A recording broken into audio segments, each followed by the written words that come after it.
My best friend claims she hooked up with my boyfriend while blackout drunk, but he says it was all part of a proposal plan she ruined and now I have no idea who to believe. I've been best friends with Becca since 2010, we were college roommates and then after we graduated we still lived together up until I moved in with my boyfriend Nate in 2019. One thing about Becca is that she's always had a drinking problem for as long as I've known her, and she's done stuff while drunk that has sometimes caused problems in our friendship. She does try to stay sober but every few years something will happen to make her start drinking again, which is what happened earlier this summer. So last Saturday Becca called me because she was drunk somewhere and needed a ride home. I couldn't go pick her up because I had the flu and I was on cold medicine, so Nate went to get her instead. A couple of days after that I started noticing that Nate was being weird with his phone. Normally he leaves it out on the coffee table if we're watching TV or whatever, but he started putting it face down so I couldn't see what notifications he was getting. My first thought was that he was trying to plan a surprise and because of the timing, I thought that maybe Becca was helping him. Yesterday I saw Becca and I told her that Nate was being sneaky all of a sudden, and I asked her if he said anything about maybe proposing soon. She asked me if I looked through his phone and I said no. Becca started crying and told me that she and Nate hooked up in his car the night that he came to pick her up. Her excuse was that she was really drunk and didn't fully know what she was doing. She said she'd been texting him since, telling him that he needed to tell me what happened or else she was going to. I asked Becca to show me the texts but they were all in the app Signal which deletes messages after a day, so all I could see was that she and Nate had a chat thread but nothing that they said. I told her to text Nate in front of me so I could see what he said and she did, but we got no read receipt and so no response at all so it didn't prove anything. I asked Becca if she was sure she wasn't so drunk that she maybe imagined it or thought a dream was real, and she absolutely lost her crap on me and said that she knows that she's horrible when she drinks but that she's not freaking delusional and she doesn't make shit up. She said that I could believe her or not and it's my choice but she was telling me the truth. I said I needed to go home and talk to Nate. So when I got home I confronted Nate with what Becca had said, and he acted shocked and denied that anything like that had happened at all and said he didn't know why she'd think so or say so. He said that he had just given Becca a ride home and the only thing that happened was that they talked about how he and I had been together for a long time and how we should get married already. He admitted they were talking on Signal the next couple of days but he said that it was about exactly what I thought, that he was asking her about engagement rings and what kind of proposal I would want. Nate replied to Becca's message from before asking her if she made up a story about them hooking up to not ruin the surprise about his proposal, and she texted him back that there was no proposal and to stop playing dumb. So then Nate called her pretending like I wasn't in the room and told her that she needed to stop whatever she was trying to do, because we were on the verge of breaking up and he'd rather just have the surprise be ruined, but Becca just kept telling Nate to stop lying until he got angry and hung up on her. I really didn't know what to think and I still don't. Right now Nate is really upset and not really talking to me much. He says that it's bad enough that Becca acted insane and ruined his plan to propose, but it's even worse that I believed her lies even a little and would think that he would ever cheat on me. Becca texted me saying she was sorry but otherwise I haven't talked to her either. I don't want to think that Nate would cheat on me or that he'd take advantage of Becca if she was that drunk, but I feel like I can't be 100% sure because I've known Becca for 13 years, and I also just can't believe that she'd lie to me about something this important. And I know that she does have a drinking problem so I can believe that she'd sleep with my boyfriend if she was drunk out of her head. She's done some pretty awful things in the past when she's been drunk. I don't want to wrongly accuse Nate of something he didn't do, but I don't want to be an idiot either. Relevant comments. Someone asks what OP wants help with. Sleuthing ideas. Who is more believable? Revenge, etc. OP. I think what I initially wanted was just a sounding board for who sounded more believable. But someone gave me the tip that you actually can recover messages from Signal, so when I have a chance later tonight I'm going to try to do that to see if I can get some actual proof of what happened.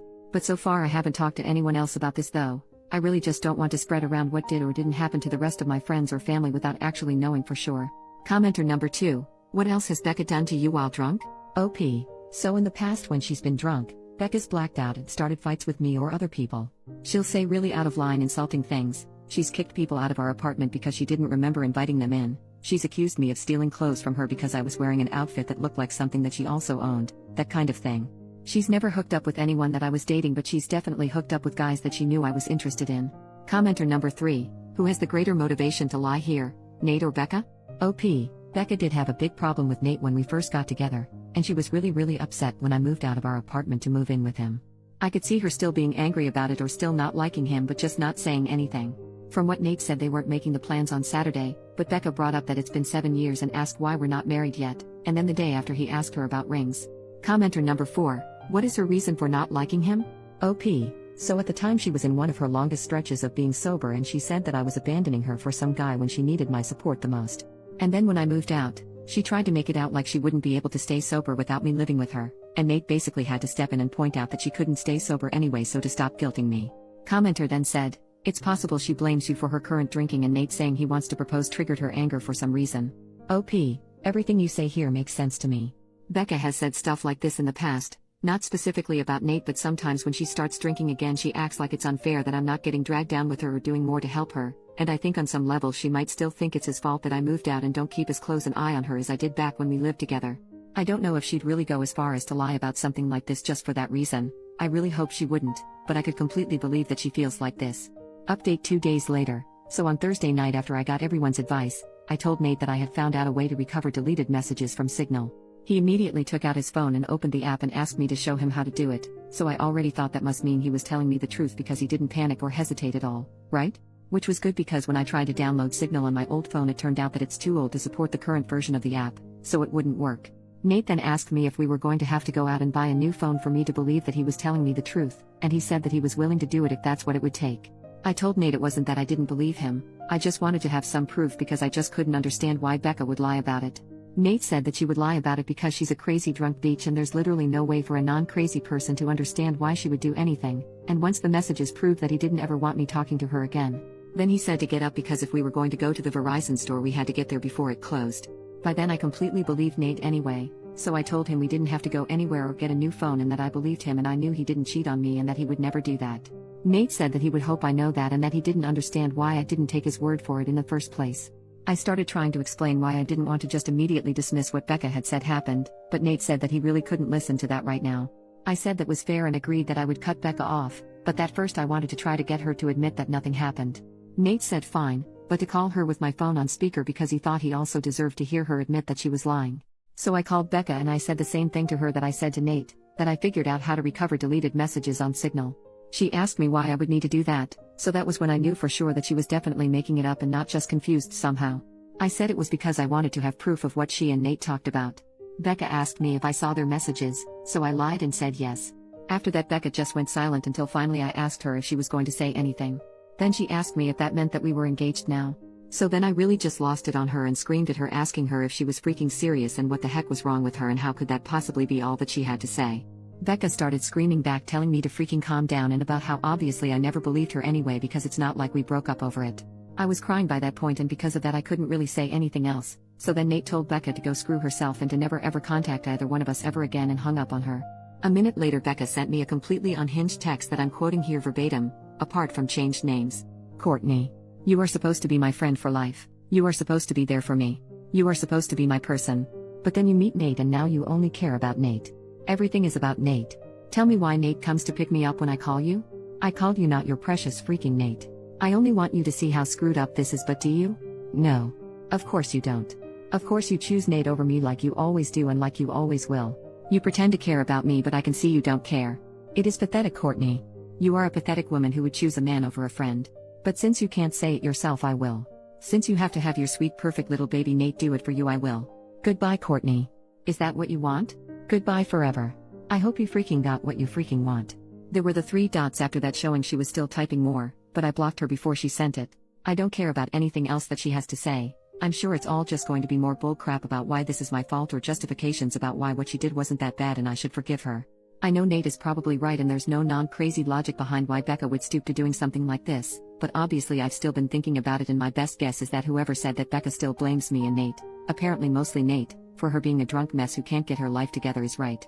It seems like she somehow thought that if she said she hooked up with Nate, I'd break up with him but still want to be friends with her and then everything would magically be fixed. As far as stuff with Nate, I asked him if he thought he could ever forgive me for doubting him and he said that since I came to my senses and I cut Becca off he guesses we can try to put it behind us. I don't think he's still going to propose anytime soon. After this I probably wouldn't if I was him. And from what Nate said he didn't actually do any planning yet other than asking Becca about rings and if I'd think a public proposal was tacky or not. All he was doing so far was trying to get ideas without me knowing he was talking to her about it. So just based on that I think probably it's not going to happen for a while if it still does at all. Also thanks to everyone for the advice and support. I know I didn't respond to many comments but I really did appreciate everyone who cared enough to want to help. Relevant comments. Commenter number 1. I'm curious if Becca ever said anything to you when she hooked up with guys you liked? Do you think she was blocking you on purpose to keep you for herself? Did she try anything with Nate before you were exclusive? Or was she just drunk and looking for hookups? OP. I don't think she ever put enough thought into those hookups to be malicious like that. She was just inconsiderate and would go after whoever. Commenter number 2. Did you ever confront her or just let it go? More than one time seems like a pattern. OP.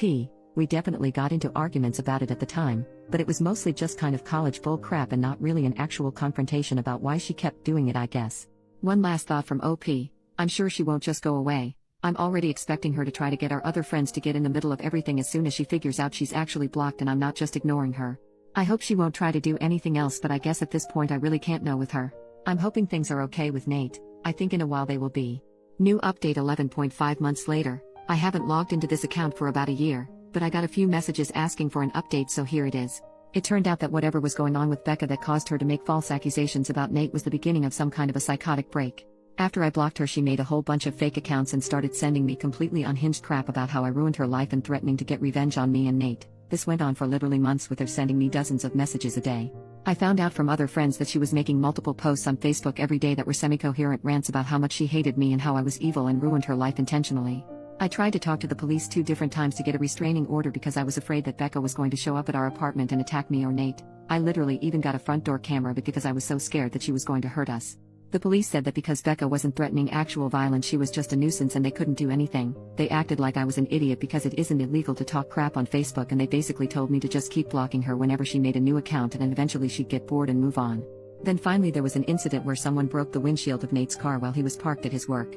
I guess it could have just been a random act of vandalism because his wasn't the only car that got windows broken, but at the time I was 100% sure it was Becca, so I went to the police again. Eventually an officer went to talk to Becca, and she said she didn't touch Nate's car, and again I have no proof that she did.